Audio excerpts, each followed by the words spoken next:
आज auto rickshaw Bharat के हर शहर की एक शान है। चाहे आप कहीं भी ट्रैवल करना हो, ऑटो रिक्शा भारत के हर शहर में ज़रूर अवेलेबल रहता है। जिस किसी के पास भी कार नहीं होती है, वो ऑटो रिक्शा उसकी सबसे पहली पसंद बनती है। आज़ादी के बाद बैलगाड़ी और हैंडल को पीछे करते हुए बजाज ऑटो रिक्शा भारत की सबसे पहली पसंद बनी। यूँ तो देश की कहानी बहुत इंटरेस्टिंग है। इस वीडियो में हम जानने की कोशिश करेंगे कि किस तरह आज़ादी के तुरंत बाद भारत में 50 ऑटो रिक्शा ने अपनी जगह बनाई। तो इस वीडियो को शुरू करते हैं। भारत के आज़ादी के साल 1947 से जब भारत में हर तरफ इकोनॉमी और इंटरनेट ऑफ लिविंग बढ़ाने के बारे में ही बात हो रही थी, हर जगह भारत अपनी फ्रीडम को खोज रहा था। और उसी समय जब भारत अपने सबसे पहले प्लान का ब्लूप्रिंट तैयार कर रहा था, तभी एक मेंबर ऑफ पार्लियामेंट ने संसद में आवाज उठाई कि भारत में हैंड रिक्शा पुलिंग बंद होनी चाहिए, क्योंकि ये पूरी तरह से यूनियन प्रोस के मुताबिक अमानवीय तरीका है। एक मानवीय आदमी रिक्शा खींच रहा है, तो जब भारत आज़ाद हो गया है तो हर तरफ आज़ादी की बात होनी थी और हार से सिंबल नहीं था, भारत के लिए थे और यही से क्रांति जगनी थी। भारत में सबसे पहले ऑटो रिक्शा की शुरुआत के लिए और उसी समय नोबल मिल फिरोदिया, जो कि भारत के फ्रीडम फाइटर थे, उन्होंने भारत में का सपना देखा। उन्होंने सोचा कि भारत में पास ट्रांसपोर्ट की बहुत सख्त ज़रूरत है, जिससे कि भारत की स्पीड मिल चल सके। और इसके बाद नोबल बन फिरोदिया ने इटली की एक फैक्ट्री में 3 व्हीलर गुड्स के कैरियर के देखा और पता लगाया कि ये कैसे बनती है और इसे भारत में इंट्रोड्यूस कैसा किया जाए। तो उन्होंने भारत में ये ऑटो रिक्शा की शुरुआत हुई। वो पूरी तरह से इंट्रोड्यूस होने के पहले इटली से पेपर में इटली के बारे में समझते थे कि वहाँ पे शुरुआत कैसे हुई थी। वर्ल्ड वॉर 2 में इटली बहुत बुरी तरीके से प्रभावित हुआ था और इसके बाद वहाँ की सरकार देश को फिर से उबारना चाहती थी और लोगों को सही रास्ते पर लेकर फिर से जाना चाहती थी। इसमें जो सबसे बड़ी मुश्किल थी वो इटली के पतले रोड थे और बहुत स्लो नैरो हिल रोड भी हुआ करते थे, जिस वजह से लोग एक बहुत ही बुरी स्टेट में थे और लोग अपने ट्रांसपोर्ट के लिए बहुत ही मुश्किल का सामना कर रहे थे। स्कूटर के लिए बहुत ज़्यादा दुनिया में जानी जाती थी।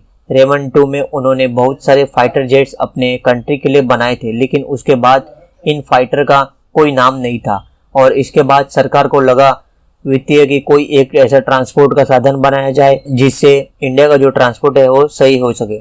उन्होंने स्कूटर को एक बुलक कार्ट से जोड़ दिया, जो कि एक ऑटो रिक्शा जैसा शेप ले ली थी, जिसके बाद ये काफ़ी ज़्यादा पूरे इटली के सड़कों पर पॉपुलर हुआ और यहीं से इंट्रोड्यूस हुआ। ये भारत में तो ऑटो रिक्शा को देखने के बाद नोबल बल फिरोदिया ने इटली से एक एसी स्कूटर और एक 3 व्हीलर कार्ट मंगाया। इसके बाद उन्होंने उसको बहुत डीपली समझा, चालू किया कि किस तरीके से संपीड़न रूट के अकॉर्डिंग एक ऑटो रिक्शा चला सकते हैं और यह पूरा प्लान उन्होंने मोरारजी देसाई को सबमिट किया कि हम कुछ ऐसा इंडिया में यूज़ कर सकते हैं। मोरारजी देसाई ने पूरी तरफ से उनको हरी झंडी दे दी थी। उन्होंने कहा कि अगर ये पूरी तरह से टेक्निकली बेहतर हुआ तो ये हम मीडिया में इम्प्लीमेंट कर सकते हैं। नवल फिरोदिया ने जय हिंद करके उसकी शुरुआत की, बच्छराज ट्रेडिंग कॉरपोरेशन के साथ मिलके, जिसके बाद में बदल के नाम हुआ बजाज ऑटो।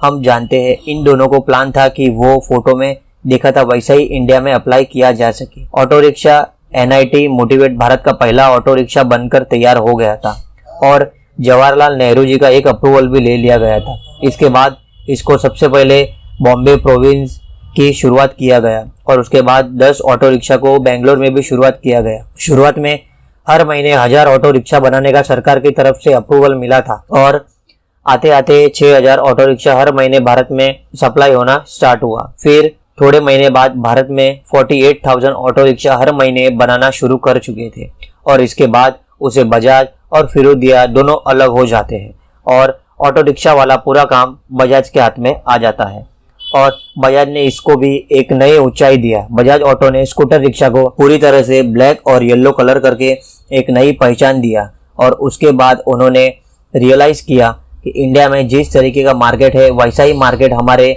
नेबरी कंट्रीज में भी और वहाँ पे भी इसके बड़ी हुई है। और इसके बाद बजाज ऑटो ने इंडिया के बाहर इसका ट्रांसपोर्ट करना शुरू किया, जैसे कि Nigeria, Bangladesh, Australia, Sudan, Bahrain, Hong Kong और यमन जैसी कंट्रीज में इसको एक्सपोर्ट किया जाने लगा, क्योंकि वो सारी कंट्रीज भी सेम सिचुएशन का सामना कर रही थी। भारत जैसे ही बैटिंग कमेटी बनाते आते बजाज ऑटो ने हर महीने 1 लाख ऑटो रिक्शा बनाना शुरू कर दिया था और वो समय तक सिर्फ एक आदमी था ऑटो रिक्शा में बैठने का और एक ड्राइवर बैठा करता था। इसके बाद ऑटो रिक्शा में बैटरी वालों की लाइफ और ज़्यादा बढ़ाई गई। फिर बजाज भारत की 3 बड़ी प्रॉब्लम सॉल्व करता था।